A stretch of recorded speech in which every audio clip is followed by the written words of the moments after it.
The night began like any other Valentine's Day, with a cozy dinner for two and soft music playing in the background. My wife and I were enjoying a quiet evening at home, reveling in the warmth of our love. The clock ticked away as we exchanged sweet nothings, wrapped in the comfort of our shared history. Just as we were about to delve into dessert, a sudden knock on the door shattered the tranquil atmosphere. Startled, we exchanged glances, curiosity etched on our faces. I rose from my chair and made my way to the door, wondering who could be interrupting our intimate celebration. As I swung the door open, my heart skipped a beat. There, standing in the cold, was my ex-fiancée, Sarah. Her eyes bore into mine with a disturbing intensity, and a sinister smile played on her lips. I struggled to comprehend her unexpected appearance. Valentine's Day, a celebration of love, seemed to have taken a sinister turn. "Sarah, what are you doing here?" I stammered, my voice betraying a mix of surprise and discomfort. She didn't respond immediately, instead choosing to lock eyes with me. Without a word, she pushed past me, invading our home like a dark cloud descending upon a once clear sky. She pulled out a huge knife. "I needed to see you just one more time," she murmured, her voice a sinister whisper. My wife, sensing the tension, joined me at the door. Confusion and anxiety painted her face as she looked from Sarah to me. "Who is this?" she asked, a hint of concern in her voice. I exchanged a bewildered look with my wife, who remained composed, though a flicker of concern betrayed her stoic demeanor. Before I could answer, Sarah turned to my wife, her gaze unwavering. "Oh, you must be the new one," she said with a devious smile, waving the knife in the direction of my wife. The air thickened with tension as my wife and I exchanged bewildered glances. Sarah's presence was unwelcome, an intruder in our sanctuary of love. I mustered the courage to confront her. "Sarah, you can't just barge in here. I'm married now. You need to leave." Instead of heeding my words, she laughed, a haunting sound that echoed through the walls. "Married? Oh, that won't stop me. I know you still love me. I've come to claim what's rightfully mine." My wife and I exchanged panicked glances, unable to fathom the depth of Sarah's delusion. The atmosphere in our home grew heavy, the once romantic setting now tainted by an unsettling presence. As we attempted to reason with her, Sarah's demeanor shifted from confident to desperate. She professed her undying love for me, her words becoming a twisted serenade that echoed through the halls. Time seemed to stretch as we found ourselves held captive in our own home, grappling with a nightmare that refused to relent. Hours passed, each moment more excruciating than the last. Sarah's words became increasingly unhinged, veering into a realm of obsession and madness. My wife and I felt like prisoners, trapped in a nightmare with no escape in sight. She produced a small ornate box, a surprise concealed within its delicate exterior. With a glint in her eyes, she opened it, revealing a collection of mementos from our shared past, photographs, letters, and objects that should have remained buried. As she recounted memories that seemed to belong to another lifetime, the room felt like it was closing in on us. The air grew colder, and I could see the flicker of desperation in my wife's eyes. Sarah's fixation had spiraled into madness, and escape became our only priority. Our chance came when she momentarily let her guard down, lost in the twisted nostalgia of her own creation. My wife seized the opportunity. She left the room and called the police. The officers arrived swiftly, their presence reassuring as they delved into the unsettling details of Sarah's intrusion. As they took her into custody, she cast a haunting gaze in our direction, her love-stricken facade replaced by a chilling smirk. As we learned of Emma's disturbing obsession, a creeping dread settled over us.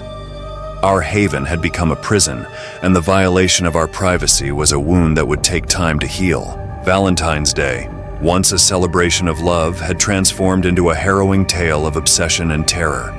The scars left by Emma's intrusion would linger, a constant reminder that sometimes the ghosts of the past can manifest in the most unexpected and chilling ways.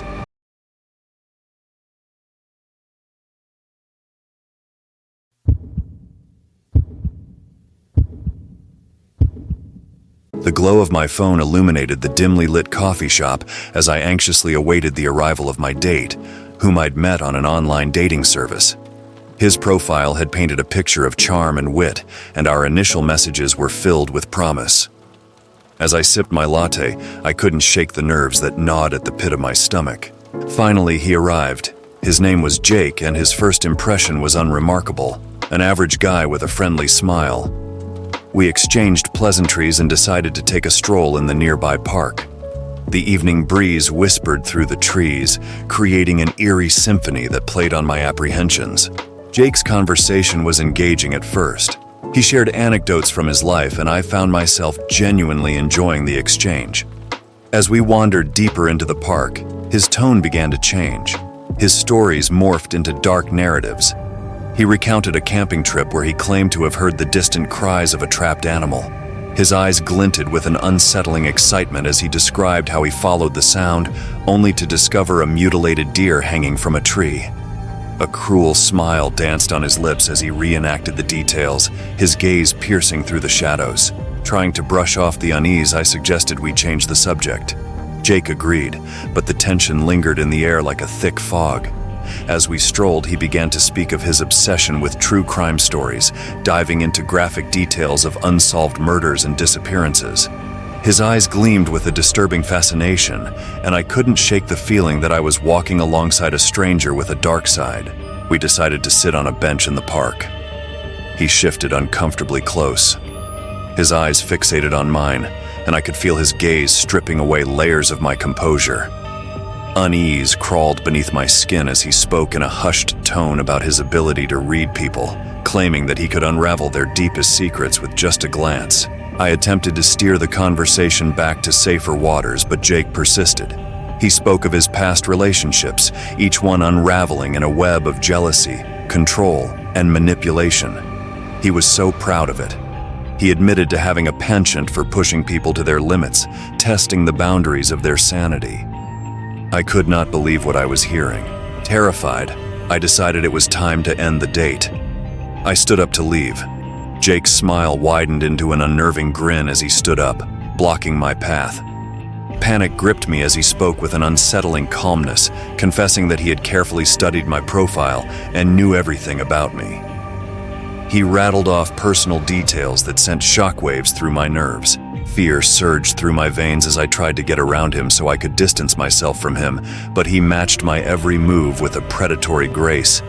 His voice dropped to a sinister whisper, revealing a twisted desire to dominate and control.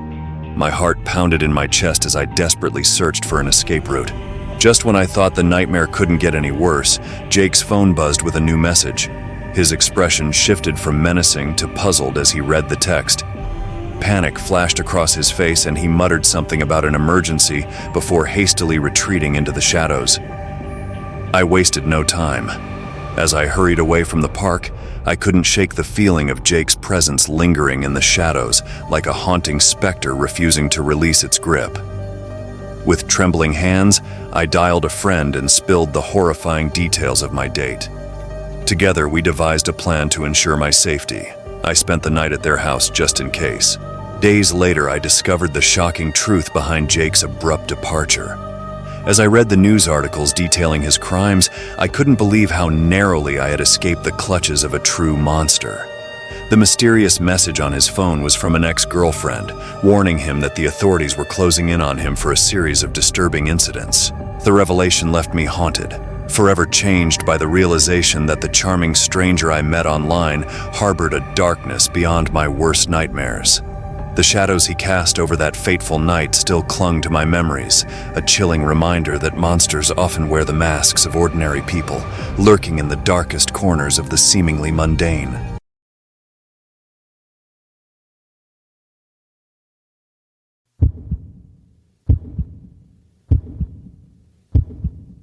Valentine's Day had started like any other. A bouquet of roses, a reservation at a charming bistro, and tickets to a play. My girlfriend Emily and I reveled in the romance of the evening, cherishing each other's company. The night was crisp, and the moon cast a soft glow on the city, setting the perfect stage for a leisurely walk through the park. As we strolled beneath the intertwining branches, the air became charged with an unsettling tension. Shadows danced in the dim light, and the rustle of leaves seemed to echo with more than just the evening breeze. We brushed off our unease, attributing it to the overactive imagination that comes with a dark, quiet park at night. The park, usually serene, felt like a labyrinth closing in around us. The occasional lamppost flickered, casting eerie shadows that seemed to elongate with each passing moment. Footsteps, indistinct and distant, echoed through the quiet, creating an ominous symphony. A rustle in the bushes made us pause. I chuckled, attributing it to the harmless creatures that inhabited the park. My date, Emily, laughed nervously, her eyes darting to the shadows.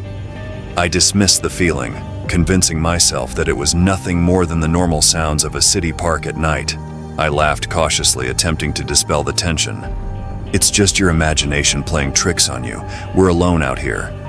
A sudden chill ran down my spine when I noticed a figure trailing us, keeping a discreet distance. I nudged Emily, whispering about the unsettling feeling that someone was watching us. She laughed nervously, attributing it to paranoia born from horror movies. But as we continued our journey, I couldn't shake the feeling that our every step was being shadowed. Emily and I quickened our pace, exchanging uneasy glances. Every time we glanced over our shoulders, the figure remained following us, just beyond the reach of the dim lamplight. Panic gripped us as we reached a deserted part of the park, surrounded by ancient trees that seemed to close in on us. As we continued our walk, the atmosphere shifted. The soft echo of footsteps seemed to follow ours, persistently close, but always just out of sight. My heart quickened, and I scanned the darkness around us, trying to shake off the rising tension. Sarah clutched my arm, her gaze fixed on the path ahead, a flicker of fear in her eyes. The footsteps behind us quickened, matching our pace. Whispers, unintelligible, filled the air. We dared not look back, fearing the sight of the stranger who invaded our Valentine's Day celebration. Emily's grip on my arm tightened, her nails digging into my skin. A shiver ran through us when a soft whisper floated through the air. "Happy Valentine's Day," it murmured, the words chilling. Panic tightened its grip on us as we quickened our steps. We exchanged anxious glances, but the park remained an empty canvas of trees and shadows. My heart pounded in my chest as we stumbled blindly through the night. The footsteps persisted, growing louder with every step until they seemed to echo within our minds. Then came the voice, an eerie, distorted murmur that seemed to emanate from the very air around us. "You can't escape," it whispered, chilling us to the bone. Panic threatened to engulf us as we fumbled for our phones, the feeble glow providing little comfort in the suffocating blackness. "You thought you could escape the past, but it always catches up," the voice taunted. Summoning every ounce of courage, we veered off the path, cutting through the park in a desperate attempt to evade our tormentor.